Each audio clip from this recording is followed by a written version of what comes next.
Hello students, welcome back to your science class.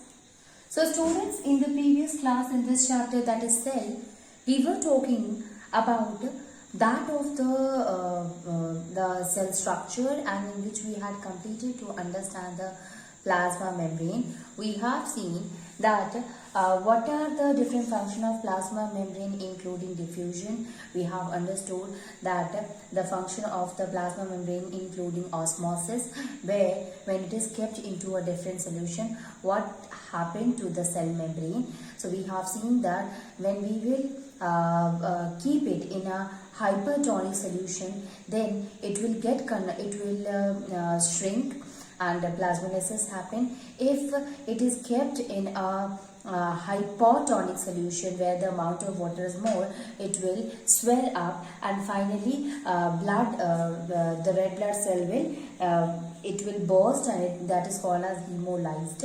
And when it is kept at isotonic, it will remain as it is. We have also seen exocytosis and endocytosis. In case of exocytosis, students, we have seen that what happened, basically the waste material or proteins and enzymes get thrown out or get transported from the one cell to another. So it moves outside to that of the cell membrane, and that we call as endocytosis. Here what happened, at first the protein, they used to move from the Golgi apparatus, transported by Golgi apparatus, and with the help of small vesicles which consisting of the different protein, they reaches to the plasma membrane. What happened here, where they get fused with the plasma membrane, and finally the protein is thrown outside. So this is how the protein get thrown out, or even though the waste material is also thrown out through the plasma membrane like this. And now this process is called as exocytosis. So this is all we have understood in case of a function of a plasma membrane, student. Then we have started to understand the cell membrane, cell wall. Basically we have seen, students, that cell wall is what it is, which is present in that of the plant cell. So the outer covering of the cell is called of a plant cell is called as cell wall. And this outer covering, students, basically if we are talking about the outer covering only, so that will help in providing the protection to that of the plant. And not only this, it will also help in maintaining the shape of the cell, shape and size of the cell. Suppose if the cell will undergo the process of plasmolysis, in which all the material or the water which is present inside to that of the cell comes outside, at that time this cell wall do not get shrink. Okay, it maintain the shape. Same thing happened with the cell when this becomes turgid. It means when the water starts entering into it. At that time also it helps in protecting that of the cell. Okay, so cell wall helping giving the shape and size, maintain the shape of the cell, students. Cell wall is what it is, a non-living permeable membrane. Permeable means allow everything to pass through it. So if we will compare the difference here between that of the cell wall and plasma membrane, so cell wall basically present in plant, it is not present in the animal. Plasma membrane present in both. Cell wall help in protection, and plasma membrane it help in the selectively or control the movement of the molecule from one side to the other side. Cell wall is there, which is the outer covering of the plant cell, but plasma membrane is inner covering in case of plant and outer covering in case of the animal cell. Cell wall is there, which is permeable, but the plasma membrane is semi-permeable.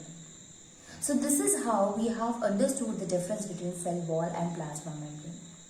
And then we have started with the another cell structure, and that is called as nucleus. What happened in case of the nucleus, students? At first we have seen that this nucleus is present in plant as well as the animal cell, and the nucleus is what?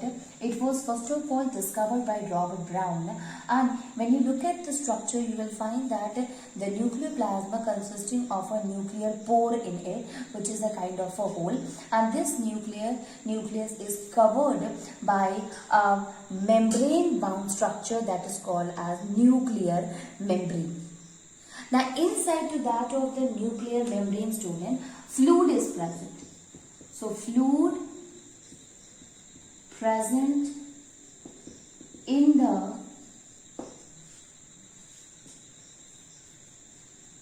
nuclear membrane is called as nucleoplasm. Is called as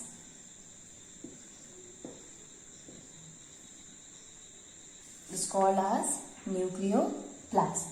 So the fluid which is present inside to that of the nucleus is called as nucleoplasm. Okay, so the fluid which is present inside the nuclear membrane is called as nucleoplasm.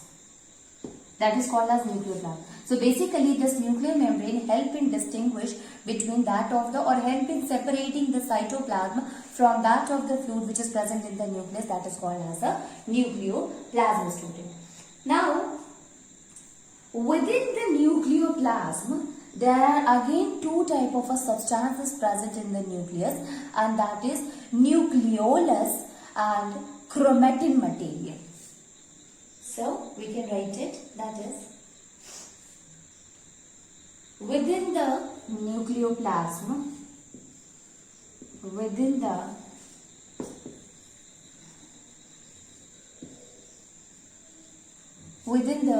nucleoplasm. So within the nucleoplasm, two types of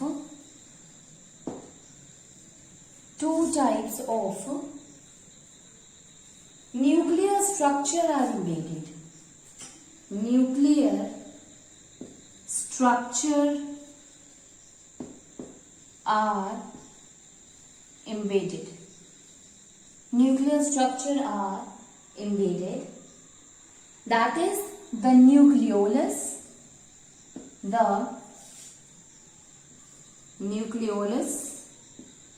and chromatin material. The nucleolus and the chromatin material. So fluid which is present in the nuclear membrane is called as nucleoplasm, and inside the nucleoplasm there are two type of structure is there, that is nucleolus and chromatin material.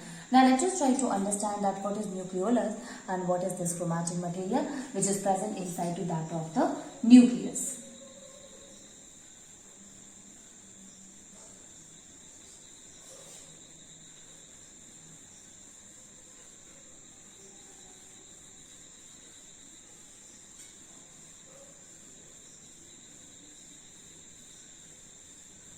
So that is nucleolus. What is nucleolus, students? So basically this nucleolus, it is a kind of a structure which may not consisting of a membrane. It means it does not having membrane, or may not have a double wall membrane, and this one is rich in protein, and it helps in the synthesis of the ribosome. We can say it is very rich in ribosome, and that's why synthesis of the protein happens in case of the nucleolus. So we can write here that the nucleolus may be one or more. The nucleolus may be one or more. It may be one or, the nucleolus may be one or more in number, and not bounded, and it is not bounded by any membrane. This is the first point. The second point is, that is, this nucleolus, it is consisting of RNA. So, it is rich in proteins and RNA. What is RNA? It is called as ribonucleic acid. Okay. So RNA molecules also act as, and it acts as the site for ribosome, as the site for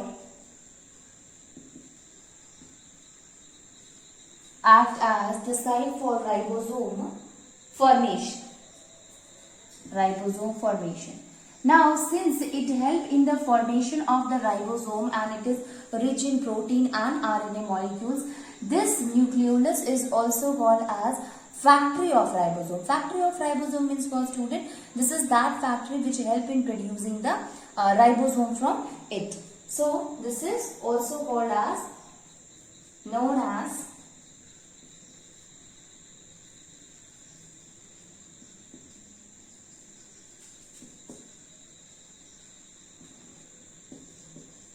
factory of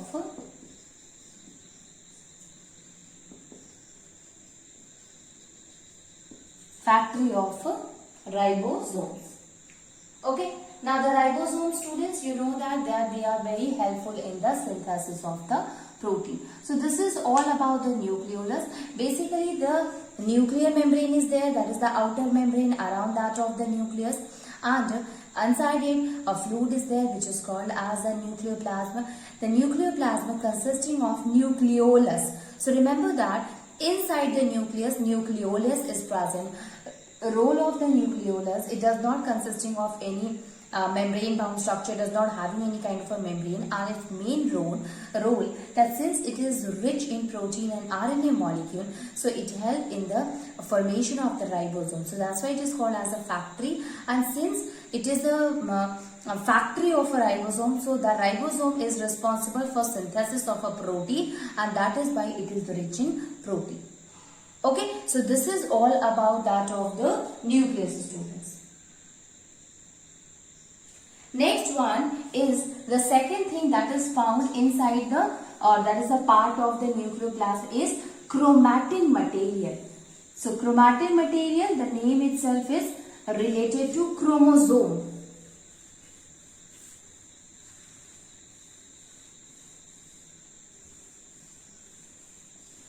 So chromatin material.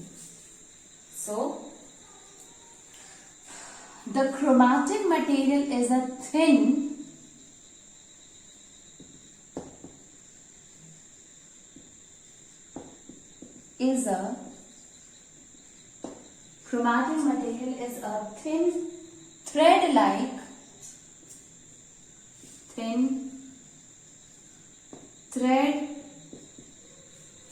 thread-like mass of chromosome material, intertwined mass of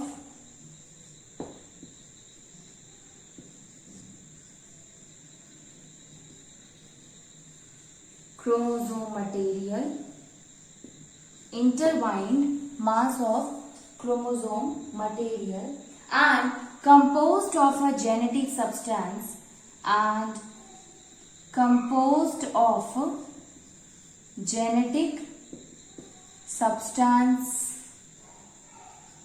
called DNA. Genetic substance called DNA. Okay? As well as proteins.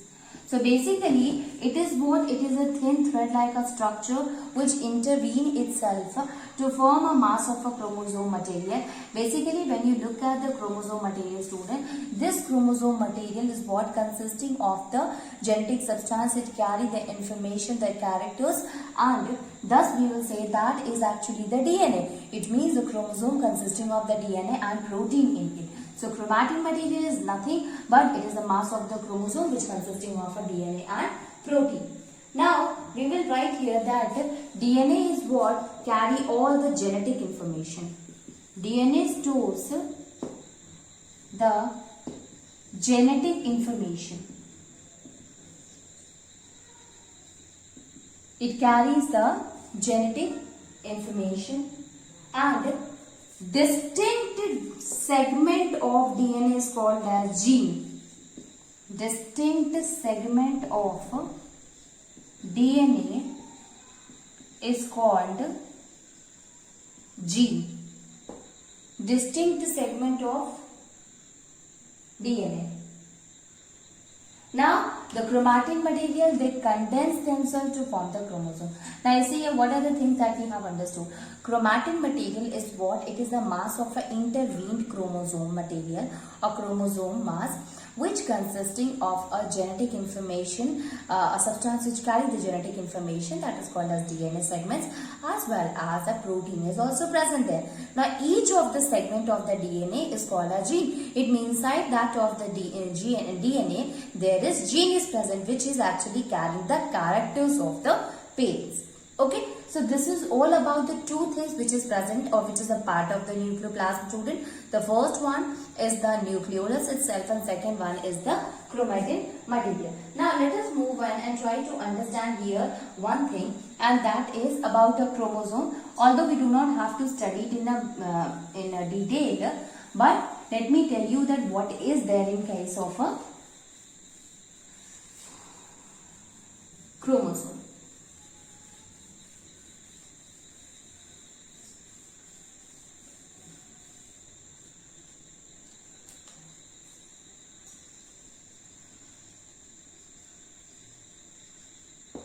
Chromosome.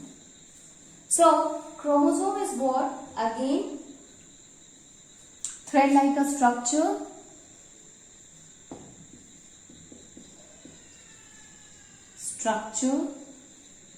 Carries genetic information.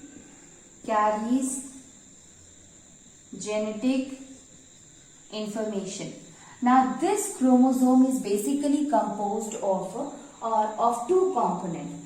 Okay, the two components are, the first one is DNA, that is called as deoxyribonucleic acid, and the second one is called as protein. So basically DNA and protein, they both of them compose the chromosome. Now DNA, it is very important, students, since this DNA is actually carrying the genes which is carrying the characters of the parents. Now, when you look at the chromosomes and the chromatids, students, what happened there? If this is a chromosome,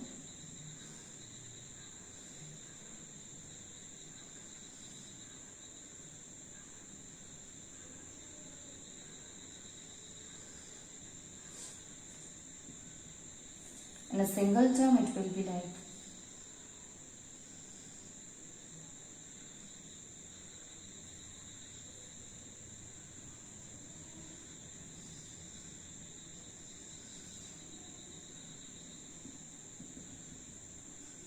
so this is what this is called as sister chromatid. Sister chromatids.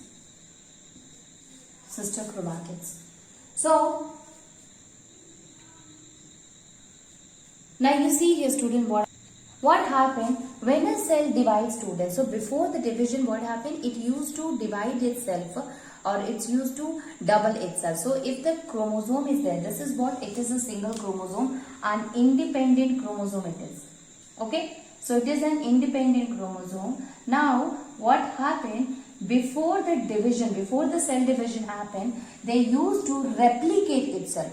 A replica is there, and that replicate, it means the two of them, means it forms a replica of itself, and this will these two chromosomes are attached with each other by a center, and that is called as centromere. And until and unless the division take place, it will remain together. Until it is remain together, it is called as the sister chromatid. Now suppose a sister chromatid has been made. Now during cell division, what happened? These two again get separated from each other and it will become half, and finally half of them will goes to the one cell and other will receive the other half. So suppose the cell is there, students. Suppose this is a cell. So inside this cell, the chromosomes which are present in it, it will be in the diploid form. Diploid means double form. Okay, but as the cell divide, what happened when the cell division occur? So we know that in case of a cell division, at first the nucleus will show the depression. It means first of all the nucleus get divided into two. So here what happened? Half of the cell, half of the nucleus will receive the one of the sister chromatid and the other half will receive the other sister chromatid. So basically during cell division they get divided into two and half of them will received by both of the nucleus which undergoes the process of the division here. So this basically happen in case of the chromatid. So chromosomes when they form the replica, they become sister chromatid which is attached to the center, that is called as centromere, and during cell division they get separated from each other. Now let us try to understand here one thing, students, and that is diploid chromosome and haploid. What is the meaning of a diploid and haploid? This will come many times. When we are talking about the diploid, it means that we are talking about the two things here. Diploid chromosome. Diploid means two. So if a sister chromatid is student there, so this is what? This is a diploid condition. But in case of a haploid, haploid means what? That is half. So if this is 2n, suppose this is 2n, so it will become n here. Here it will be like this, right? This is what? This is the haploid. So when 46, out of that you see in human body, there are 23 pair of chromosomes are there. 23 pair of chromosome, it means it is a diploid one because individually there are 46 chromosomes are there. 46 chromosomes are there, 23 pair. So pair means 2. So it is a diploid condition.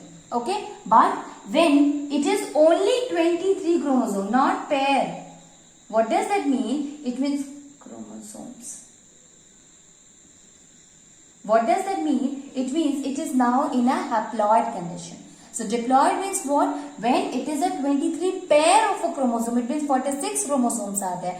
But when only 23 chromosomes are there, so that is the condition which we call as a haploid. So this is how we will understand that what is a diploid and what is the haploid condition. So this is all about the nucleus. Now let us see that what are the function of the nucleus in the cell.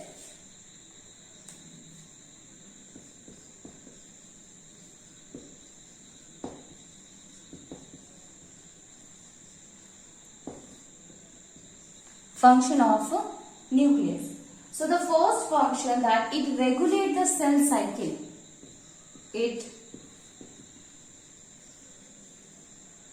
Cell cycle means cell division. Cell cycle. So it helps in regulating the cell cycle. Second one, that it controls all the metabolic activities that is going inside that of cell. So it controls all the metabolic activities. That is why it is also called as the brain of the cell, which is known as the brain of the cell, that is nucleus. Metabolic activities of the cell. What does that mean here? That if it is controlling the metabolic activities of the cell, so if it is removed, then none of the activities will go on in that of the cell. So ultimately cell will die. So if nucleus is removed,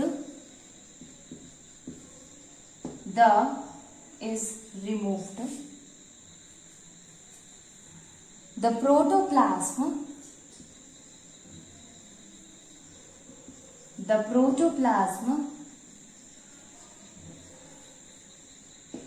dries up and die. When, if it is controlling all the metabolic activities, so ultimately when it will be removed, so the protoplasm which is present in it will die. Okay. Next one, it is concerned with the transmission of the hereditary information from one to other. Okay. So next one is, it is responsible for the transmission of hereditary information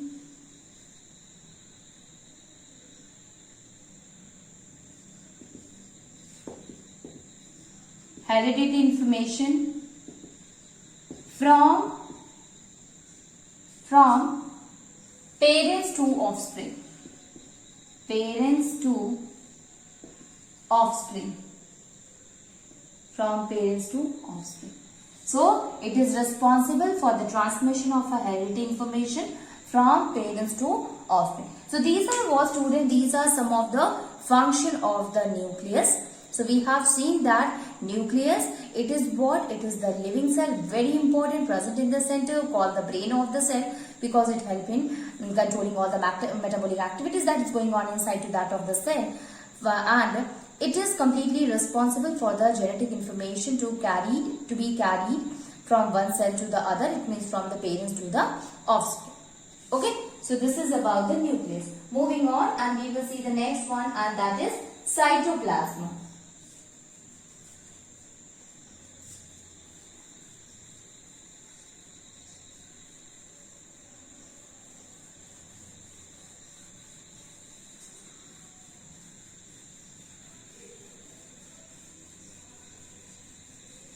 Cytoplasm.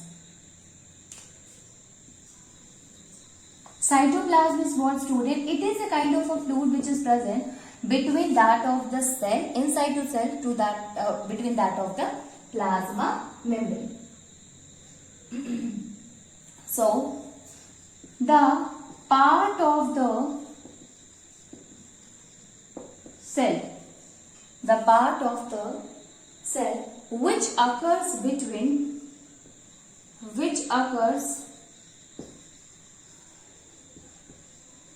occurs between the plasma membrane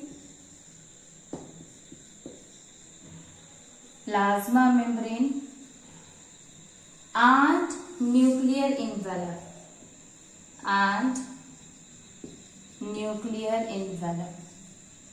Okay, so the part of the cell which occurs between the plasma membrane and the nuclear envelope is called as cytoplasm.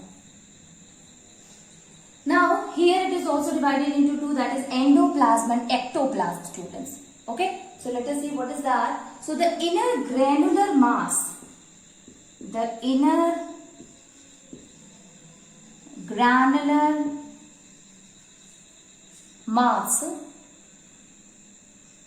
of the cytoplasm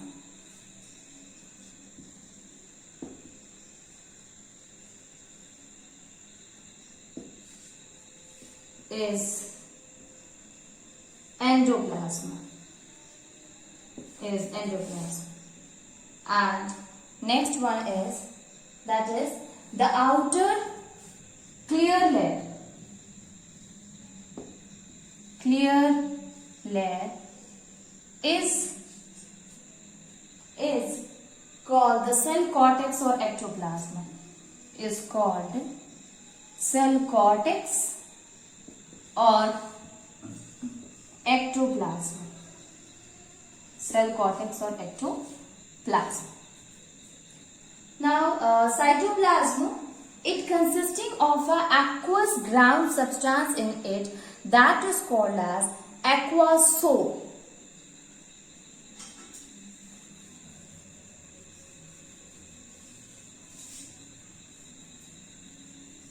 So,